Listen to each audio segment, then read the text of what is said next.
Bismillahirrahmanirrahim. Qala al-musannif rahimahullahu ta'ala wa nafa'ana bihi fid dharain amin ya Allah ya rabbal alamin. Wa ammal hasadu fa huwa mu'adatun lillahi zahiratun wa munaza'atun lahu fi mulkihi bayyinatun li'annahu subhanahu idza an'ama 'ala ba'di ibadihi bi ni'matin fala shakka annahu muridun lidzalika wa mukhtarun lahu illa mukriha lahu ta'ala fa idza arada al-abdu khilafa ma arada maulahu faqad asaa al-adaba wastawjaba al-aqab thumma innal hasada qad yakunu ala umuri dunya kal jahi wal mali وهي أصغر من أن ينسد عليها بل ينبغي لك أن ترحم من ابتلي بها وتحمد الله الذي أعطاك منها وقد يكون على أمور الآخرة كالعلم والصلاة وقبيح بالمريد أن يحسد من وافقه على طريقه وعاونه على أمره بل ينبغي له أن يفرح به لأنه صار عونا له وجنسا يتقوى به والمؤمن كثير بأخيه بل الذي ينبغي للمريد أن يحب بباطنه ويجتهد بظاهره في جمع الناس على طريق الله والاشتغال بطاعته ولا يبالي أفضلوه أم فضلهم فإن ذلك رزق من الله وهو سبحانه وتعالى يختص برحمته من يشاء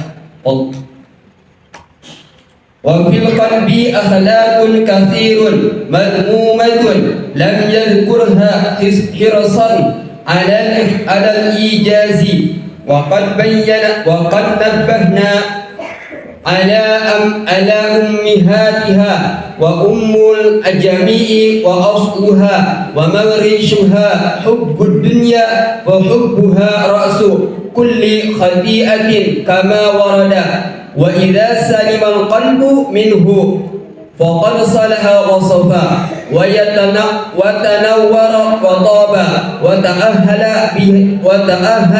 لواردات الأنوار وصلح للمكاشفة بالأسرار. الله أعلم. Bismillahirrahmanirrahim. Assalamualaikum warahmatullahi wabarakatuh.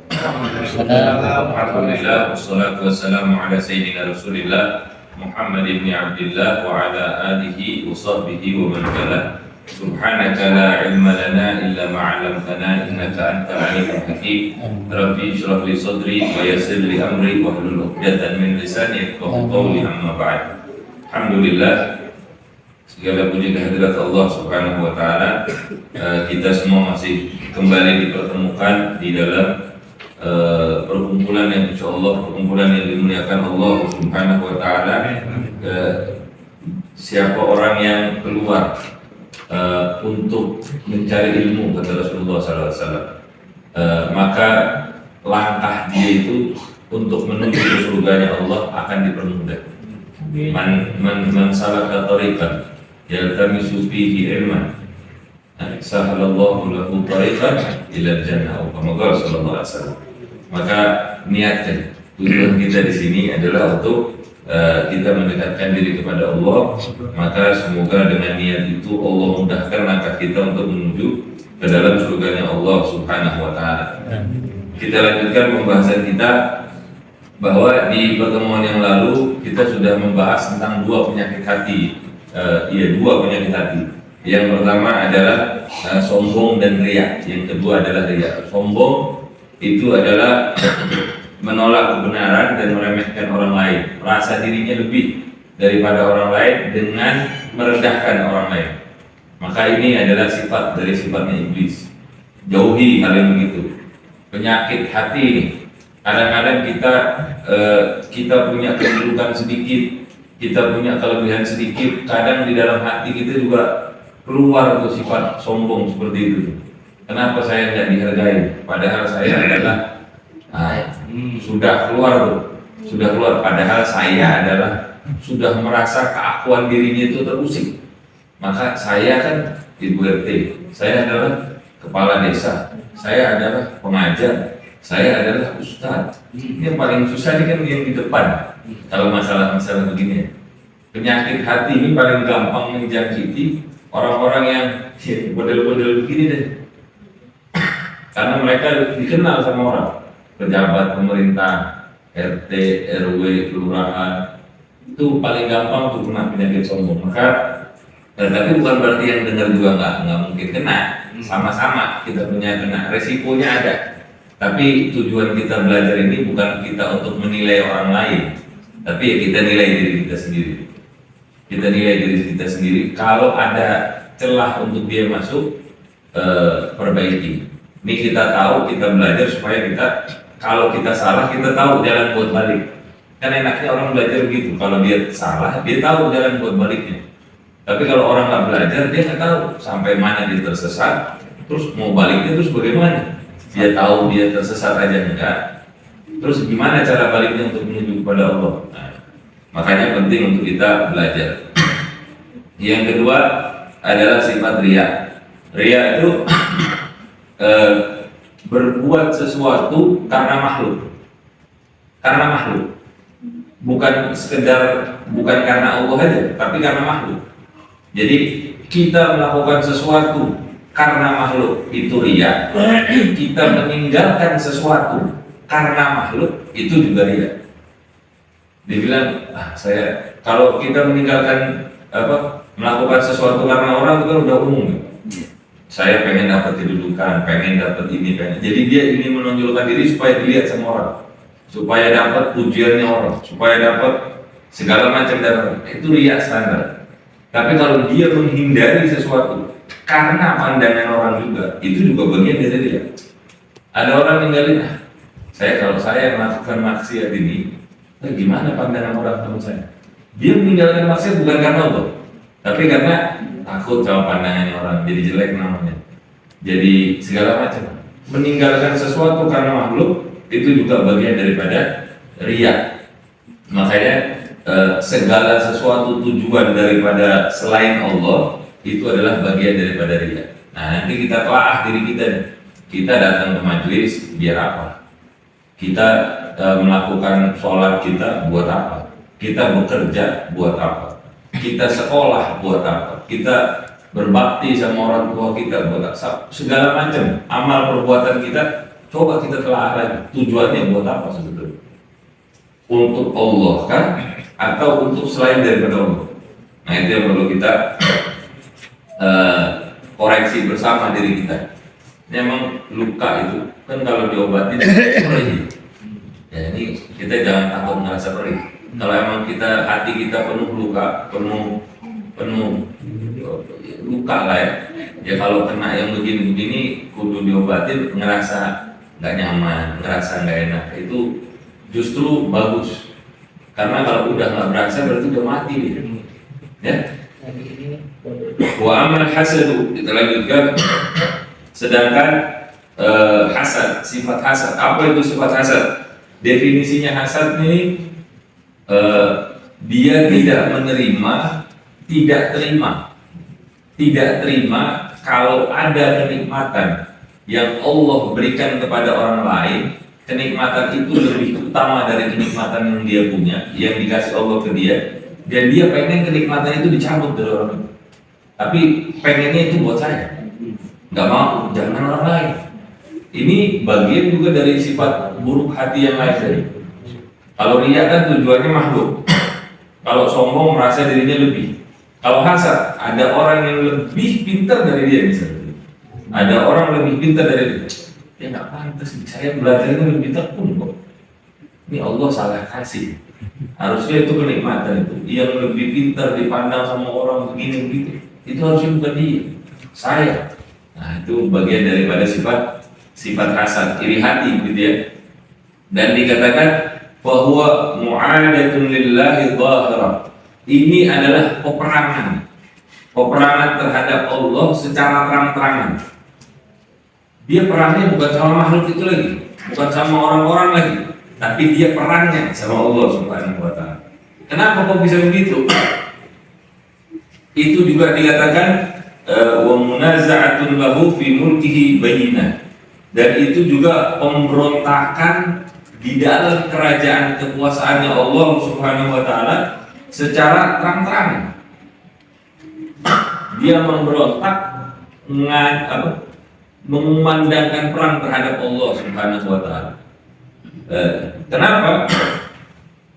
Karena harus dipahami, ketika Allah Subhanahu wa Ta'ala memberikan sesuatu nikmat kepada hambanya, dikatakan maka tidak diragukan lagi bahwa Allah Subhanahu wa Ta'ala yang menghendaki itu dan Dia Subhanahu wa Ta'ala menginginkan hal itu.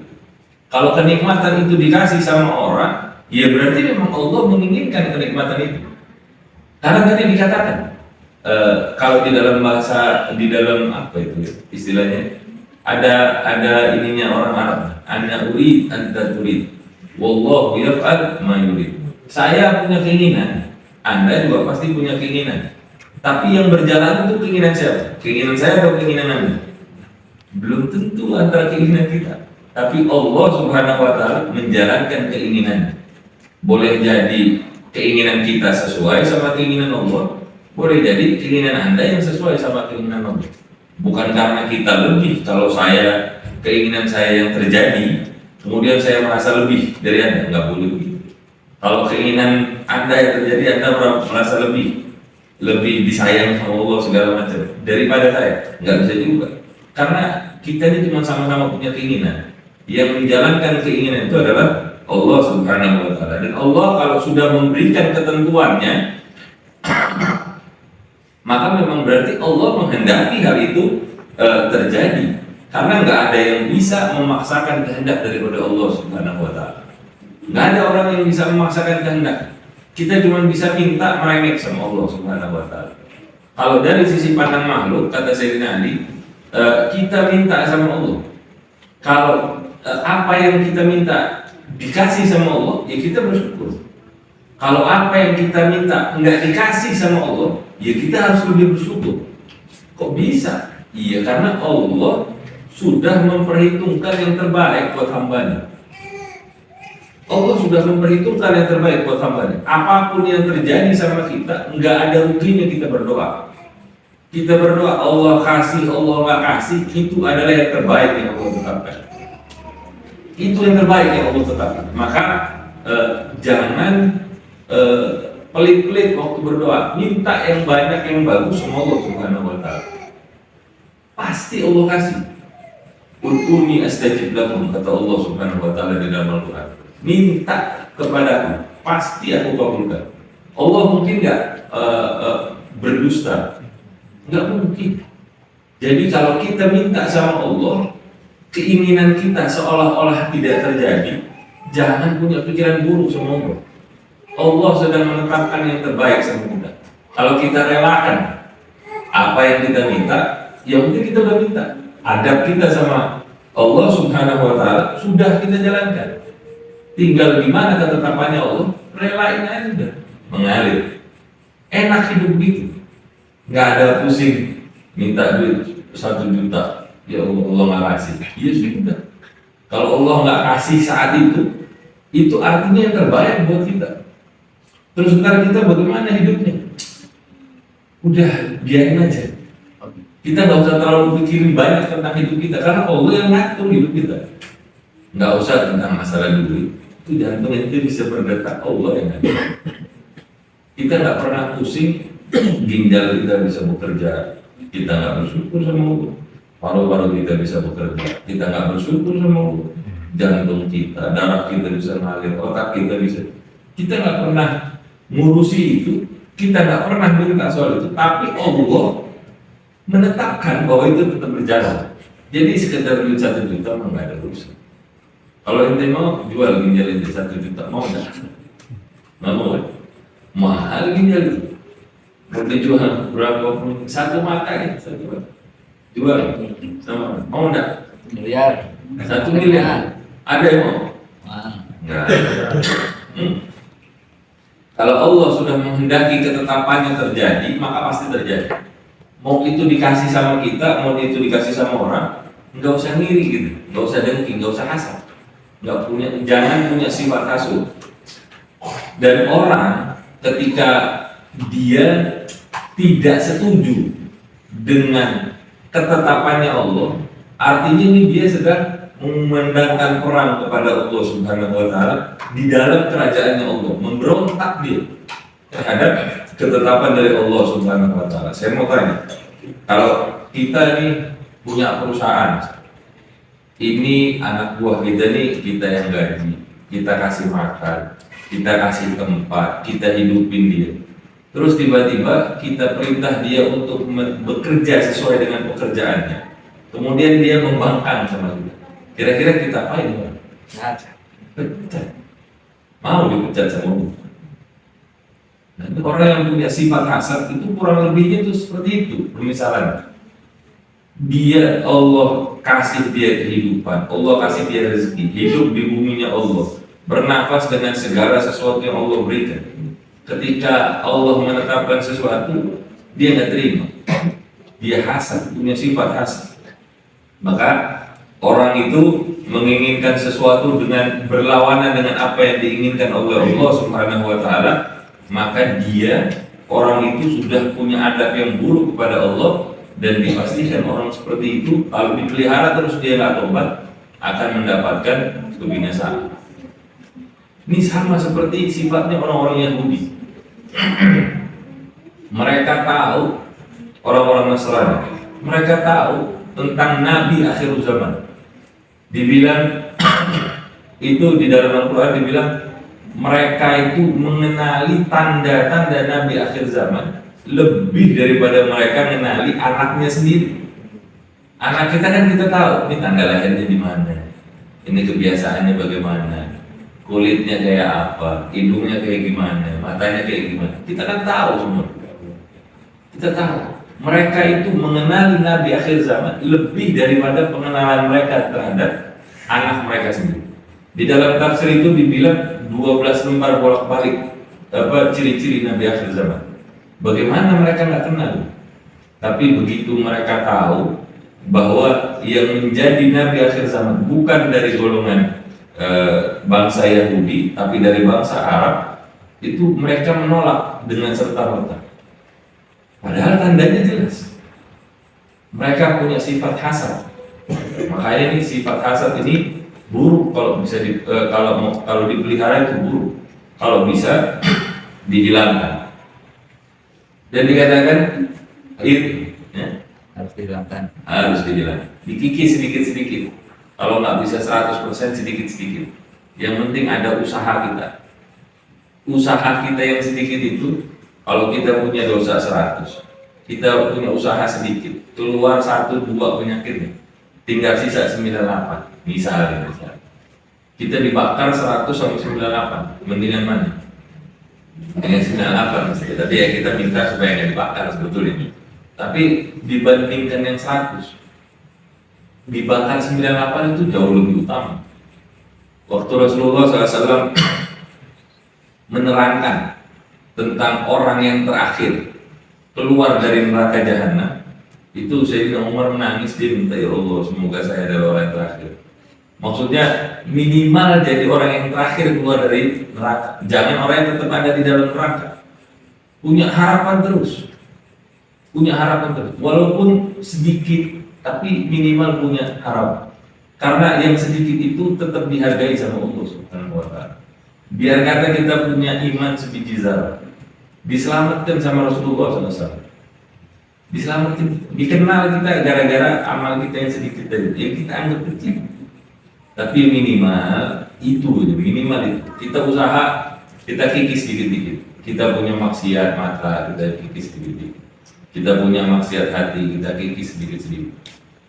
Masih mending sedikit-sedikit daripada nggak ngapa-ngapain. Daripada nggak ngapa-ngapain mati dalam keadaan dosa 100. Mendingan 98 masih lebih. Ya. Dikatakan tsumma innal hasada, sesungguhnya iri hati itu kadang-kadang terjadi pada masalah dunia. Ini urusannya, ini saya sama Pasis nggak ada obrolan soal apa yang mau kita bahas ini, nggak ada, sama sekali nggak ada. Tapi ini nyambung. Ya.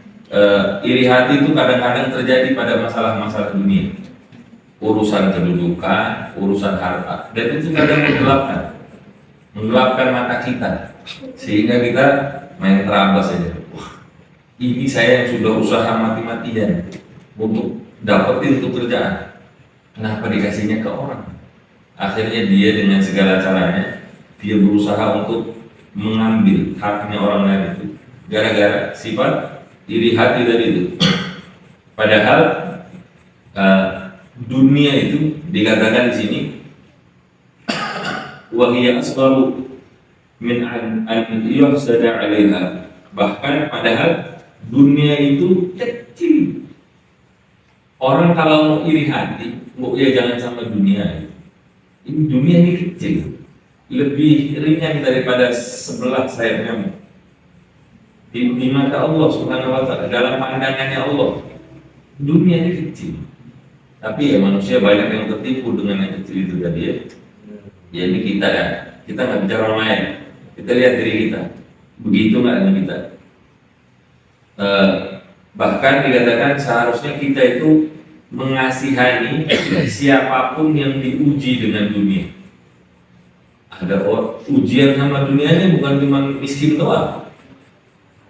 Saya ada kenal satu orang, kayaknya nggak terpikir, kayaknya nggak, duitnya nggak terpikir. Bentar. Ya. Duitnya bukan cuma di Indonesia, sampai keluar negeri dia. Pas dibilang enak kan bro, ente enak, kaya. Apa tuh kalau dibilang? Emang kita pikir kaya enak, emang nggak pusing ngurusin duit. Giliran ada pemeriksaan dari siapa, pusingnya dia luar biasa. Sekian puluh banyak itu perusahaan yang diperiksa saja, pusing. Ini ada satu orang yang baru diinikan sama KPK itu, diperiksa harta kekayaan, pusing kan. Mendingan kita punya duit berapa sih? Mau periksa paling nggak nyampe 5 menit selesai. Kalau di dunia aja kita nggak lama-lama, apalagi di akhirat. Ini kalau di dunia aja udah lama, apalagi di akhirat. Ya, kesian kalau ada orang diuji sama dunia itu dan dia punya sifat iri untuk urusan dunia. Nah ini yang perlu kita bersyukur kepada Allah yang menjaga kita dari urusan dunia. Bagaimana caranya? Ya minimal kita dengerin nih perkataannya dari Habib Abdullah Haddad. Kita dengerin, jangan iri, apalagi sama urusan dunia. Karena urusan dunia itu kecil. Kalau mau iri sama urusan-urusannya positif, untuk urusan-urusannya akhirat. Ini orang pintar. Saya juga pengen kayak begitu. Saya nggak pengen kenikmatan itu diambil dari dia, enggak. Saya cuma saya juga pengen kayak begini. Iri saya. Tapi ini irinya ini kalau di bahasa Arabnya bukan hasad, namanya ghibthah. Irinya positif. Ini ada orang mulia, ilmunya bagus, amalnya, waroknya, segala macam. Saya juga pengen kayak begitu. Iri saya pengen kayak gitu. Tanpa harus diambil kenikmatan itu dari dia, dikasih ke saya. Dia begitu, saya juga pengen kayak gitu. Nah ini yang positif. Kalau bisa itu yang kita pelihara. Habib Ali Habsyi dulu tuh Sholihul Maulid diceritakan sama guru saya. Jadi Habib Ali kecil itu kalau dia lihat di kampungnya ada orang soleh lewat, itu dia datangin umi. Dia bilang, "Umi, doain Ali supaya bisa jadi kayak gitu." Didoain sama ibu. Dan kalau ada orang lain lagi lewat, orang soleh lagi lewat, atau lagi berkunjung ke kampungnya, dia bilang lagi sama ibunya, "Umi, doain Ali biar kayak gitu." Akhirnya didoain terus sama ibu.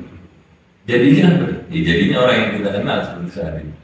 Habib Ali nya sudah meninggal dari kapan tahu, sudah 100 tahun lebih. tapi karyanya masih kita nikmati, gosidahnya masih bisa kita nikmati, karya-karya beliau, pelajaran-pelajaran beliau masih bisa kita nikmati. Kalau mau punya sifat iri, dia punya sifat iri model begini terhadap sesuatu yang positif untuk urusan-urusan akhirat, bukan hasad tapi ghibthah, punya perasaan ingin mendapat kedudukan yang sama, ya. Saya kira ini masih panjang, tapi ini karena waktu juga, nanti kita insya Allah akan kita lanjutkan pada pertemuan kita selanjutnya. Semoga Allah Subhanahu Wa Taala menjaga kita dari sifat sombong, dari sifat riya, dari sifat hasad, dan semoga Allah menggantikan itu semua dengan segala sesuatu yang positif, sehingga kita bisa berusaha untuk mengikis segala kotoran-kotoran hati yang ada di dalam diri kita, dan semoga usaha kita yang sedikit itu Allah berkahi, dan itu akan menjadi keberuntungan buat kita di hari akhir kelak. Dan semoga juga Allah membantu meringankan beban daripada saudara-saudara kita yang berada di Gaza, di Filistin, di Afghanistan, di Yaman, di mana tempat. Semoga Allah menguatkan mereka dalam berjuang untuk di jalannya Allah Subhanahu Wa Taala, dan semoga Allah kuatkan mereka, Allah gantikan kesulitan yang mereka hadapi sekarang dengan derajat yang tinggi di sisi Allah Subhanahu Wa Taala. Semoga Allah berikan mereka semua kesabaran, dan semoga Allah memberikan kemenangan kepada saudara-saudara Muslim yang ada di mana tempat, khususnya di Gaza, di Filistin. Ala hadhihi niyyah wa likulli niyatin shalihah wa ila hadratin Nabi al-Fatihah.